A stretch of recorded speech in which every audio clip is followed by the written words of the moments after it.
Hello friends, welcome back to my channel পারমিতার ব্লগে। আপনাদের অনেক অনেক স্বাগত। তো দেখো, ঠাকুরের আশীর্বাদে আমিও ভালো আছি, আর আশা করি তোমরা সবাই খুব খুব ভালো থেকো, সুস্থ থেকো। দেখো, এটা হচ্ছে বৃহস্পতিবারের সকাল না, বৃহস্পতিবারের বেলায় পুজোটা করা হয়েছিল। তো সেটাই আমি তোমাদেরকে একটু ফার্স্টে দেখিয়ে দিলাম। তারপরে যে আমার ছেলের শরীরটা একটু খারাপ হয়েছিল, ওর জন্য না বাড়িতে ডাক্তারবাবু এসেছিলেন।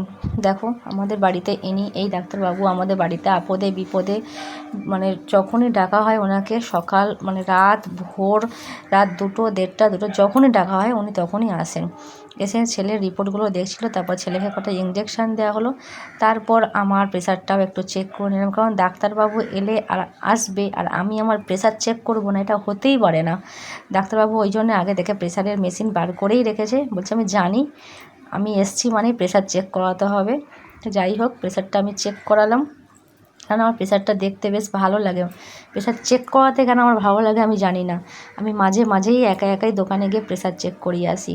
কারণ হচ্ছে আমার প্রেশারটা তো এত নির্লজ্জ বেহায়াত জাত, প্রেশার আমার একদম ওঠে না, মানে প্রেশার একদম নিচে নেমে থাকে, এত নিচে নেমে থাকে, মানে প্রেশার দেখলে নিজেরই লজ্জা করবে, বুঝলে তো। তাই জন্যে আমি আর কি মাঝে মাঝে প্রেশারটা চেক করি, আর যখনই আমার প্রেশার প্রচণ্ড লো হয়ে যায় তখন আমি বুঝতে পারি আমার বুক ধড়ফড় করে, আমার কষ্ট হয় শ্বাস নিতে, এরকম প্রবলেম হয়। তারপর ডাক্তারবাবুকে টাকা পয়সা দিয়ে বিদায় করে দিয়ে এইবারে কী করলাম, বিছানা গোছাতে চলে এসেছি। দেখো, পূর্ব দিকে জানলাটা খুললেই আমার বিছানা ভর্তি রোদ চলে আসে। আর আজকে তো মানে মেঘলা মেঘলা ওয়েদার, তো রোদের কোনো দেখা সাক্ষাৎ কিচ্ছুই নেই।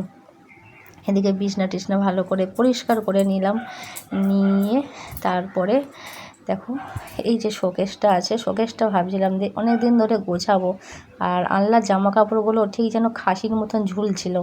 হ্যাঁ, যতই গোছাই সংসারে কিন্তু গুছিয়ে আর শেষ করা যায় না। তো একদিক থেকে আমি গোছাতে থাকি, আর একদিক থেকে আমার কোনো ছেলে আছে ছড়াতে থাকেন আর কি। তাই জন্য আর কি গুছিয়ে সবসময় ঘরদোর গুছিয়ে টিপটপ করে রাখতে আমি পারি না। এই শোকেসটাকে আমি অনেকবার করে গোছাই, আবার অনেকবার করে ঘেঁটে যাই। এই শোকেসটার মধ্যে কি যক্ষের ধন আছে আমি জানি না, 10বার খোলে টানে আমার গয়না গাটি মেকআপ যা আছে সমস্ত কিছু বার করে নেয়, নিয়ে আবার ওর মধ্যে ঢুকিয়ে দেয়। এই হচ্ছে আমার ছেলের কীর্তি। তো সে শোকেসটাকে ভালো করে একটুখানি গুছিয়ে গাছিয়ে পরিষ্কার করে নিচ্ছি। আজকে তাও অতটা পরিষ্কার করতে পারিনি, শনিবার যেহেতু ঝুলটুল ঝাড়তে নেই, করতে পারিনি। তো জামাই ষষ্ঠীর আগে আবার একবার ভালো করে পরিষ্কার করব, কারণ ওর পিসিরা আসবে, পিসমশাইরা আসবে, তখন আর একবার একটু ভালো করে পরিষ্কার করে নেব। তো এই হচ্ছে ব্যাপার। আর আজকে তো শনিবারে আর আমার রান্না হবে নিরামিষ। তো কী রান্না হবে ভাবছিলাম, ভাবতে মনে পড়লো সেই আমার জনপ্রিয়, মানে একদম প্রিয় পটল না খেলে ঠিক আমার শান্তি হয় না। পটলাকে ভাজা করব আজকে, আর মুগের ডাল করব, আর পাঁপড় ভাজা করব, ব্যাস। আর না, একটু আলু ভাজাও করেছি, এটা দিয়েই হয়ে যাবে, বুঝলে তো। আর বৃহস্পতিবার আর শনিবার মিশিয়ে আমার ব্লগটা আজকে আসছে আর কি, 2 দিন ধরে করেছি ব্লগটা, তাই জন্য বৃহস্পতিবারের কথা বললাম আর শনিবারের কথা বললাম। যাই হোক, যদি কোনো জায়গায় ভুল হয় তোমরা ক্ষমা করে দিও। আর আমার চ্যানেলটা যদি ভালো লাগে বা আমার ব্লগগুলো যদি ভালো লাগে, তোমরা অবশ্যই সাবস্ক্রাইব করে পাশে থাকার বেল আইকনটা অবশ্যই ক্লিক করে দিও, যাতে আমার পরবর্তী ভিডিও নোটিফিকেশান আসার সাথে সাথেই তোমাদের কাছে চলে আসে। তো এই পরে দেখো, বাসন মাজতে চলে এসেছি। মানে আমরা হচ্ছি কাজের ঘরের চাকর, মানে বলতে পারি চাকরই বটে, যে সকালবেলা উঠেই আর কি বিছনা তোলা, কাপড় কাচা, বাসন মাজা, এগুলো সবসময় রেডি হয়ে থাকে আমাদের জন্যে। মানে আমরা সকালবেলা চোখটা নামাবো, চোখটা খুলবো, আর আমাদের হাতের কাছে কাজ পুরো লিস্ট বাই লিস্ট করে রেডি হয়ে থাকবে। তো আমি এখন চলে এসেছি রান্নাঘরে সমস্ত বাসন টাসন পরিষ্কার করব, গ্যাস ট্যাস মুছবো। যাই হোক, যতই কাজ করি কোনো দিন তো নাম আমি পাই না, পাবো না। আর নামের আশা কে করছে? নামের আশা করে আমার লাভও নেই, আমি নামের আশা করি না, আমি কাজ করি মন দিয়ে। তো এখানে দেখো কী যে আমি করছি আমি নিজেও জানি না, কোথায় আমি হাত বোলাচ্ছি। যাই হোক, মনে হয় বাসনেই হাত বোলাচ্ছি, ভুলভাল জায়গায় তো আর হাত বোলাবো না। তো এই দেখো, হাঁড়ি টাড়ি অনেক কিছুই পড়ে আছে। তো খাই কতটুকু মানুষ, আর বাসন মাজি দেখো কতগুলো করে। তো যাই হোক, এই দেখো গ্যাসের ঢাক্কানগুলো সব পরিষ্কার করে নিচ্ছি। তো বন্ধুরা, আজকে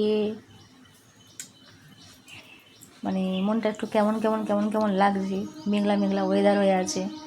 খিচুড়ি খেতে মনটা চাইছিল। যাই হোক, খিচুড়ি খাবো না, বর্ষার সাথে সাথে প্রচণ্ড পরিমাণে গরমও লাগছে। দেখো, রান্নাঘরের মোটামুটি কিছুটা ক্লিন হয়ে আছে। এবার যতই ক্লিন করো না কেন, ক্লিন আর থাকে না। যাই হোক, আমার এবারে ভাতের হাঁড়িতে ভাতটা বসিয়ে দেবো, আর এদিকে হচ্ছে গিয়ে টেবিলটাও একটু পরিষ্কার করে নেব। তো বারান্দায় যে টেবিলটা ছিল সেটাও একটু পরিচ্ছন্ন করে নিলাম।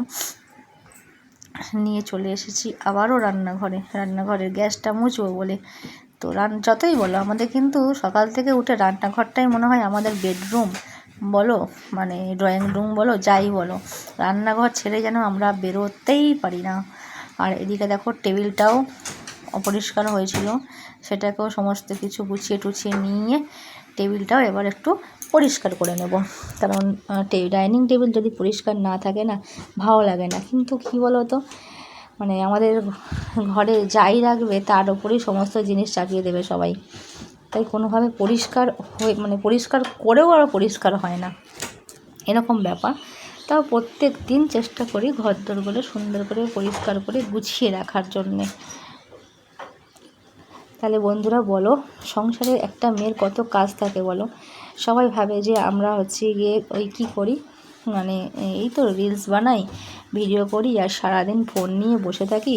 এই সারাদিনের কাজগুলো যদি আমরা দেখাতে পারি, তাহলে হয়তো মানুষ বিশ্বাস করতো যে না, এরা এত কিছু কাজ সামলে পড়েও এই যে একটা জীবনে নিজের পায়ে দাঁড়ানোর চেষ্টা করছে।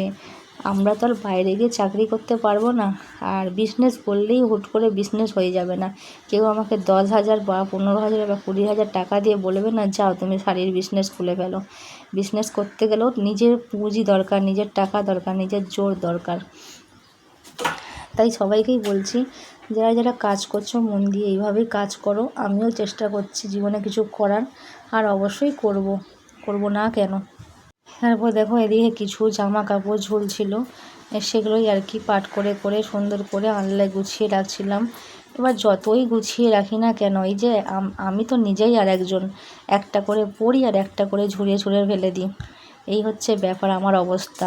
আমি এক্ষুনি গুছিয়ে রাখবো, আর আধা ঘন্টা পর দুটো করে টানবো, পরবো, আর এখানে একটা আর ওখানে একটা পড়ে থাকবে। তাই গোছানো তেতানোর ব্যাপারে বাবারে, আমি প্রচুর অলস। যাই হোক, তবু একটুখানি ঘরদোর তো পড়াতে আসে আন্টি, একটু গুছিয়ে রাখতে ইচ্ছা করে, তাই গুছিয়ে তিতিয়ে রাখছি আর কি।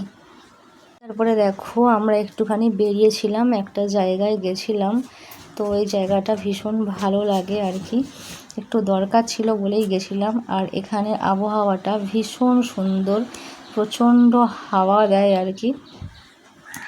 আর গঙ্গার ধার তো, তোমাদের গেলেই না মনটা খুব ভালো হয়ে যাবে। আর গঙ্গা মানে আমাকে কেমন একটা যেন টানে, আমার গঙ্গা ভীষণ ভালো লাগে। মানে নদী জাতীয় যে কোনো জিনিস আমার ভীষণ ভালো লাগে। তাই জন্যে আমি মাঝে সময় পেলেই গঙ্গার ধারে চলে আসি।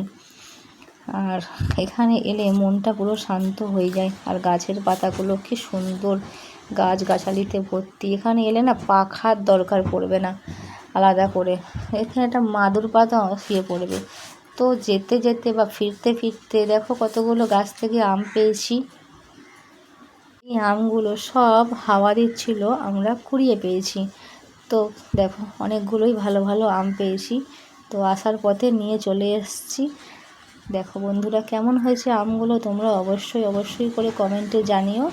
আর তারপরে বৃষ্টি মাথায় করে নিয়ে দেখতে সুন্দর করে বাড়ি পৌঁছে